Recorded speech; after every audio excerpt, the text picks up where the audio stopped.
Assalamualaikum warahmatullahi wabarakatuh. Alhamdulillah wa syukrulillah la haula wa la quwata illa billah. Allahumma sholli ala Muhammadin wa ala alihi wa sahbihi wa man walah. Amma ba'du. Kaum muslimin muslimat rahimakumullah.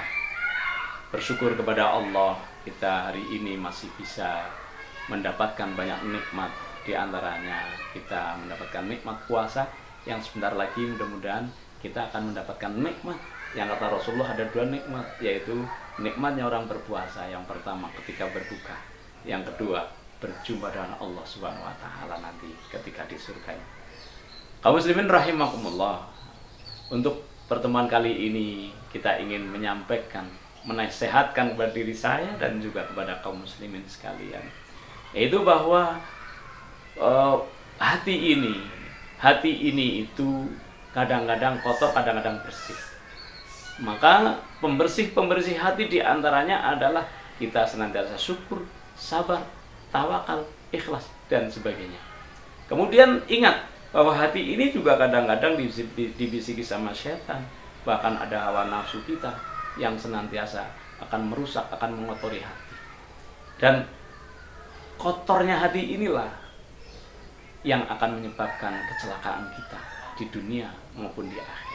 Kaum muslimin rahimakumullah. Al-Quran menyampaikan kepada kita bahwa orang yang beruntung adalah yang senantiasa membersihkan jiwa kita dari kotoran-kotoran tersebut. Fa'alhamaha fujuraha wa taqwaha. Qad aflaha man zakkaha wa qad khaba man dassaha. Jadi Allah mengilhamkan kepada setiap diri itu adalah kefajiran dan ketakwaan.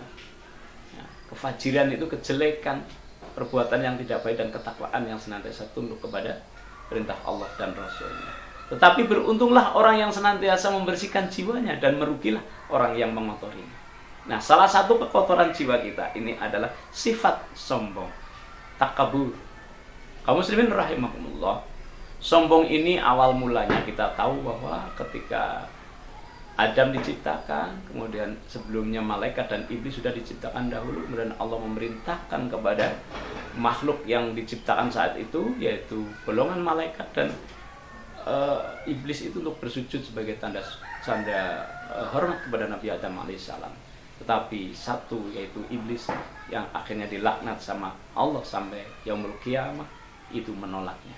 Karena apa? Karena iblis punya sifat dua, yaitu yang pertama batarul haq, yaitu menolak kebenaran. Yang kedua adalah khamtun nas, yaitu menghina, merendahkan manusia yang lainnya. Kaum muslimin rahimakumullah. Ketika diperintah sama Allah, iblis itu menolaknya, bahkan beralasan, berargumen, walaupun argumennya seperti apapun, bahwa dirinya merasa diciptakan dari api lebih mulia, sedangkan Adam dari tanah. Tetapi itu tidak berlaku bagi Allah. Kalau Allah memerintahkan, syariat memerintahkan, Rasulullah itu memerintahkan kepada kita, mestinya kita sebagai orang yang beriman tidak boleh ada kesombongan menolak kebenaran itu.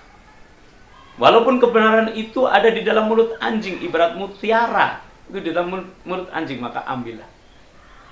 Apalagi mutiara itu berasal dari para ustadz, orang tua kita, saudara-saudara kita yang baik, maka mestinya ketika kita mendapatkan itu, maka kita akan dengan senang hati untuk mengambil. Kaum muslimin rahimakumullah. Inilah kebenaran, karena kebenaran yang sejati adalah al-haqqu min rabbik. Bahwa kebenaran itu milik Allah Subhanahu wa taala, milik Rabb kita.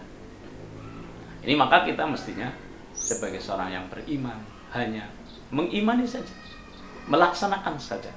Kemudian yang kedua adalah merendahkan manusia. Ini sifat kesombongan yang kedua, adalah merendahkan manusia. Iblis laknatullah alaih juga merendahkan Nabi Adam. Padahal kalau dicek, Nabi Adam sudah diajari oleh Allah nama-nama benda yang ada di dunia. Malaikat ketika membuktikan dia tidak tahu, maka ketika tanya kepada Adam, Adam tahu.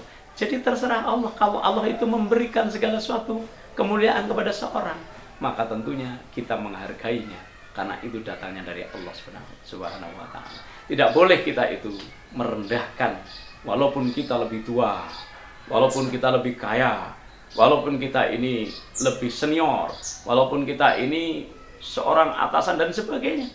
itu hanya casing saja kaum muslimin rahimahumullah. Nanti setelah kita itu pulang ke rahmatnya, semuanya akan hilang. Kita pakai baju yang biasa bajunya bagus, menjadi cuma kain kafan yang sebegitu ukurannya. Tempat kita yang mungkin rumahnya luas, hanya menempati 1 kali 2 meter saja, dan tempatnya gelap. Kaum muslimin rahimahumullah. Maka sifat sombong ini akan mengotori jiwa kita. Kita akan tidak bahagia hidupnya karena kita merasa harus nomor satukan, harus dihormati. Sementara kadang ada orang-orang yang tidak mesti mau tunduk, mau hormat kepada kita karena mereka punya persepsi, punya pandangan sendiri tentang diri kita. Kaum muslimin rahimahumullah, sifat ini harus kita jauhi dari diri kita. Kita harus berlindung kepada Allah SWT yang akan bisa, yang maha melindungi kita dari sifat. Salah satunya adalah kesombongan, karena itu akan mengotori hati kita, sehingga petunjuk dari Allah yang maha baik ini tidak akan bisa masuk ke dalam jiwa ini kalau kita masih memiliki sifat jelek yang mengotori jiwa kita ini, yaitu kesombongan. Kaum muslimin yang dirahmati Allah SWT, di bulan suci Ramadan ini kita bisa banyak mendengarkan kajian, bisa kita itu merenungkan, muhasabah pada diri kita, sifat-sifat yang tercela, termasuk sifatnya iblis laknatullah alaih. Kita itu berlindung pada Allah, jangan sampai ada pada diri kita. Siapapun kita, kita hamba Allah yang nilainya sama di hadapan Allah. Yang membedakan adalah ketakwaannya. Mudah-mudahan la'allakum tattaqun pada bulan ini bisa memberikan tambahan kepada kita ketakwaan kita. Karena ketakwaan itu juga mestinya bertingkat-tingkat. Ada yang takwa sekali seperti Rasulullah, ada takwa sekali seperti para sahabat.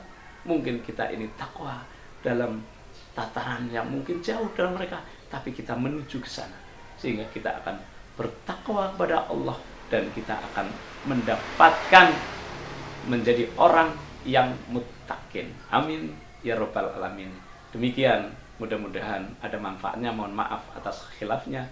Bila taufiq wal hidayah. Wassalamualaikum warahmatullahi wabarakatuh.